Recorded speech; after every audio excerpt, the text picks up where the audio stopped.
The OEX Bobcat one's got a little bit of cult status in the wild camping community. And today we're going to be taking a look at the brand new Bobcat Ultralight, how it differs from the original Bobcat, as well as how it sets up with the brand new Feral Ultralite Tarp. Right, so I'll start off with weight and pack size. So the original Bobcat weighs in at 1.9 kilos, and it's quite a bit larger in size than the Ultralight version. The Ultralight Bobcat is 958 grams, so under a kilo. And if you separate the poles from the bag, you can actually squash things down a little bit further. That's what it's like on the original Bobcat. The Ultralight one, that goes down even smaller with a sil nylon material. So one of the reasons that the Bobcat has been so popular is the price. The retail price is £225, but you can very often find it on offer, like it is now, for $79.99, which makes it really good value for money. And as you can imagine, being lighter weight and using better quality materials, this is going to be a little bit more expensive. I think the retail on this is going to be around £350 with an offer price of around £175, but I'm not sure if that's set in stone yet. So I get them both pitched and then we can have a look at what some of the differences are. So both tents pitch pretty similar. They're a single pole design. You do have to peg them out to get the main structure up. Better get a shift on. It's starting to rain. I've come prepared.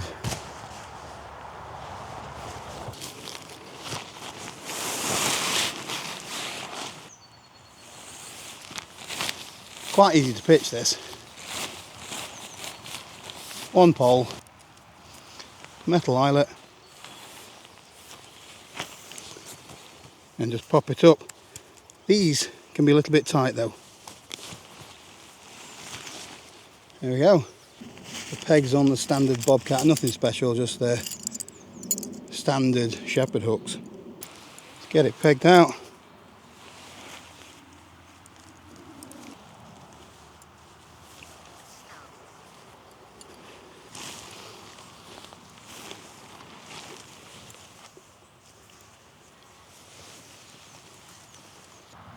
The webbing tie outs are pretty thick and strong. Might as well guy it out as well, although that wind's finally died down.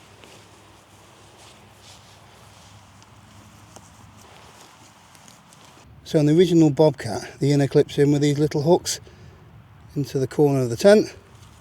I find that these pop out when you pack the tent away. There's the first one done. Holes on this one look a tiny bit thinner actually.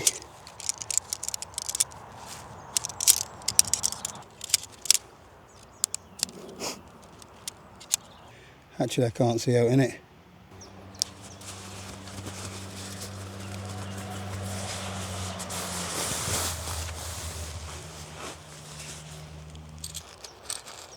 Oh, those pegs are a lot better.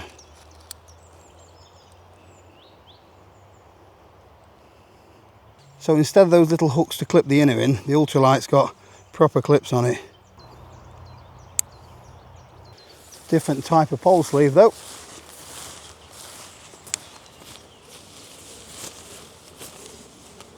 Although the eyelet is very similar. And the sleeve on this one is a solid sil nylon, where on the original, looks like there's some reinforcement in there, but it's a mesh with a reinforced.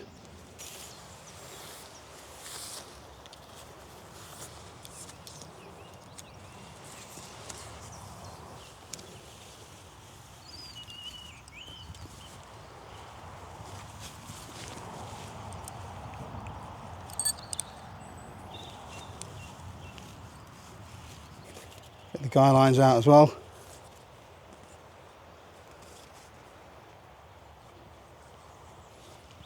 Noticed already there's quite a bit more stretch in the sil nylon, so you can get it a bit more taut.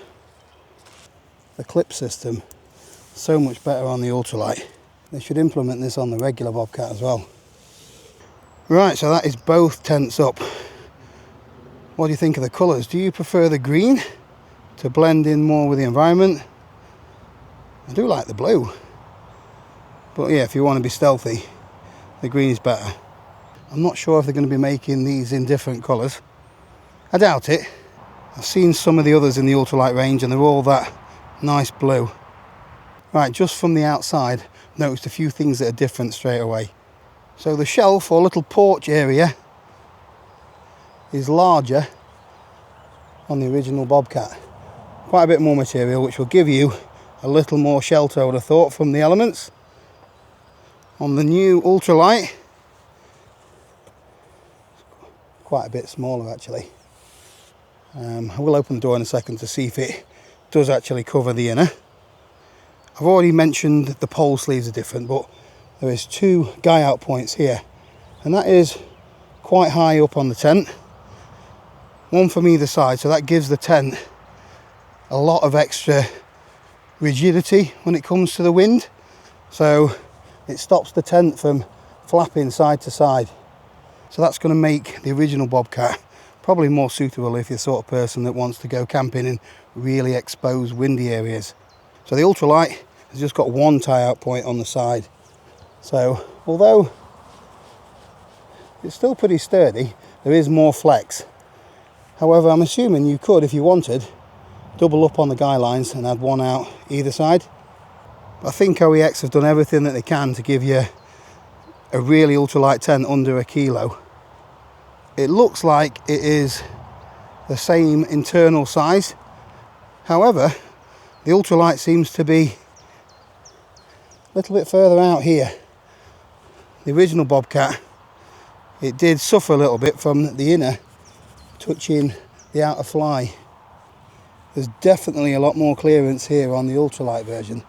So I think that they've sorted out that little issue. The pegging out points on the original are webbing, probably about 20 millimeters. The Ultralight has got adjustable little line locks. Very nice.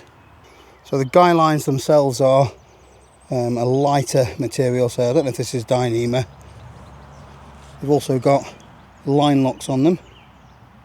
Mini line locks they are. The original Bobcat has got slightly thicker lines, not much in it, but these ring kind of locks. I don't actually mind those ring ones. Find that they lock on pretty good. All of the tie out points on the original are heftier. This is a more robust bit of kit, but it weighs twice as much. You're going to expect that.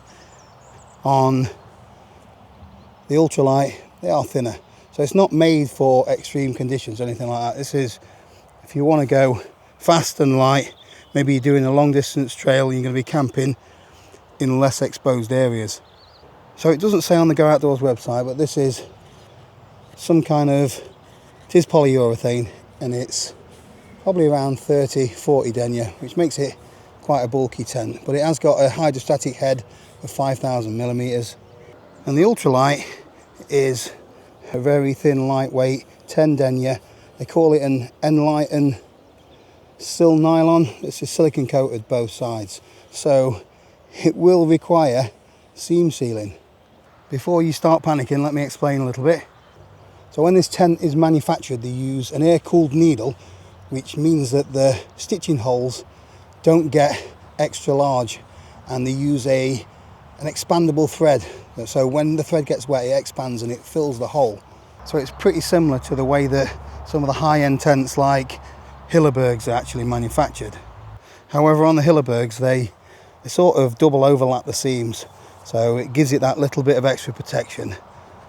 And no stitch is actually 100% waterproof, so you can still get leaks in your high-end tents. The hydrostatic head on this tent is 1500 millimeters. So I've got a video coming out soon where I'm actually going to seam seal a couple of these tents, show you just how easy it is, and explain why when it comes to seam sealing that most companies actually let you do it yourself. And as I said, it's not a big deal, and I will show you how to do it in a future video. Right, let's take a look inside them. So both of these tents are very similar. A zip either side. And then there's a pocket in here where you can store the door. So the original Bobcat has got sewn into the inner like a little ground sheet area at the front as well, which comes in really handy keeping your kit off the ground. As you can see, it's mainly a solid inner with a little bit of mesh at the top, probably about a third of the inner, and just enough room inside for one person. Little pocket there, so you can see there where on the ultralight one, this is actually connected to the fly, and you can see it here, look, it's touching the outer. But this porch, once that's inside, it covers your inner really well onto the ultralight. So these little Velcro tabs are a bit smaller, the zip moves easier.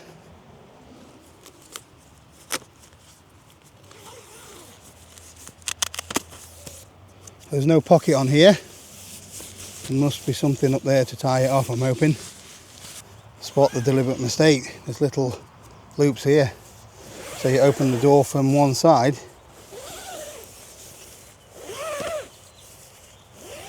There we go. And just roll this up.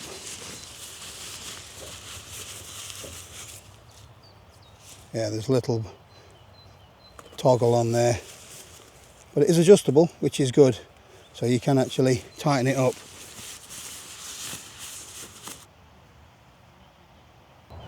Have another quick look at this one. You can see how loose that is there. The ultralight looks much more taut. I do like what they've done with that. So the zip, they've got tie-up points there for the inner. Let's unzip it. As you can see, it's, well, if you push hard enough, it's probably about inch and a half of clearance there. It's tied on to the fly sheet there. So the ground sheet is actually tape seam, so that must be PU coated on the inside. It is a little bit heavier denier, not exactly sure what it is. There's one bigger pocket there, just seems much brighter and more appealing to be in. There's no little ground sheet area, so you're going to have to take a little bit of something if you want to keep your gear off the wet ground, unless they're going to do a footprint for it. I don't know. There is definitely a lot more mesh on this, so you can see this mesh pretty much to a foot off the ground there.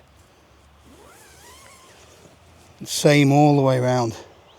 So yeah, I think that's for finer weather obviously, but it helps keep the weight down. So which one are you liking so far? The original Bobcat has got some sort of cult status. I wonder if this is gonna prove to be as popular.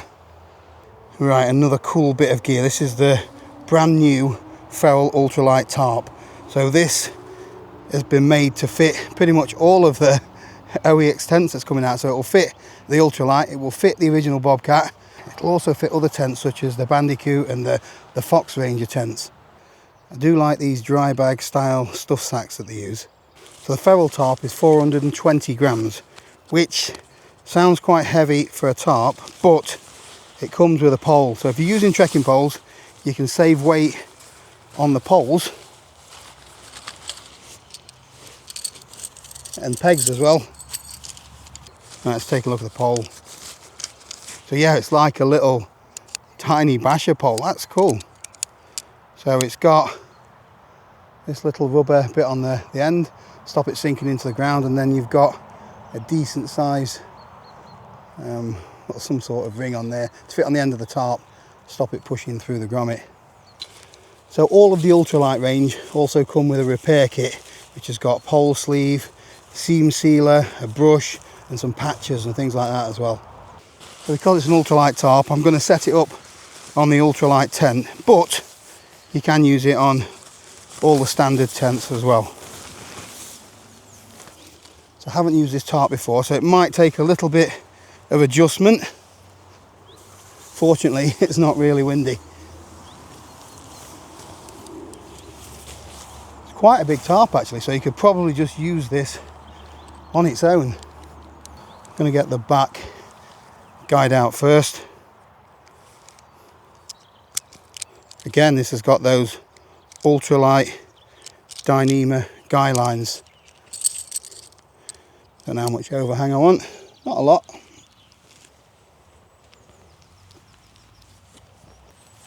And we get the front pole in, wrong way. It's always the same when there's two ways in, you always get it wrong, don't you?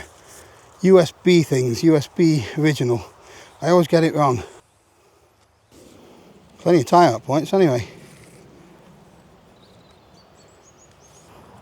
What do you reckon to this so far? I think this is going to be a very popular tarp.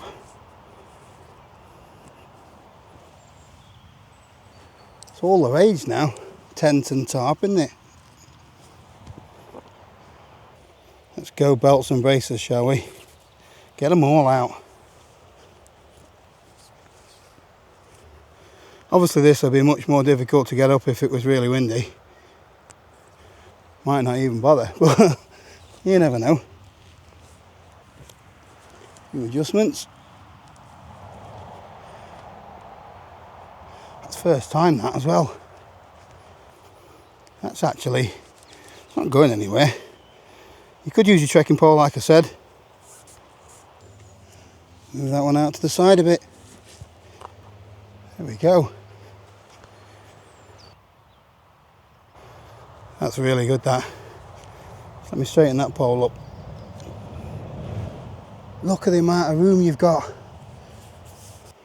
Yeah, this is a 15 denier sil nylon, and this has got a 3000mm hydrostatic head. I can't believe how much room you've got there. So I could actually lie down under here. This is brilliant. You've got acres of space for cooking, store extra gear. Yeah, I like that. That's how the top of the pole fits. Same story again, if you want this 100% waterproof, a quick seam seal on here is going to do the job. They work really well together, don't they? Yeah, I like that. So there's not huge amounts of reinforcement there, so you know, for everybody that wants to go testing their tent in storm, whatever it is this week, don't bother with this. That is not what it's designed for. It's designed for fast, light. This gives you loads of extra space. Really good looking as well, isn't it? If a tent and tarp can be good looking. OEX Enduro pole, that looks a little bit thicker than the tent poles. Let me know what you think. So obviously I've not had a chance to test it in the field yet, but first impressions, I'm liking that little setup. I just thought it'd be nice to show the differences between the ultralight one and the original Bobcat that is so popular. So all of the ultralight range should be hitting the stores at the end of April, so keep your eyes peeled. So make sure to subscribe if you want to see me seam sealing this and have a look at one of the other ultralight tents from OEX. Make sure to let me know in the comments what your early thoughts are. But that's it for this one. Thanks for watching, and I'll see you next time.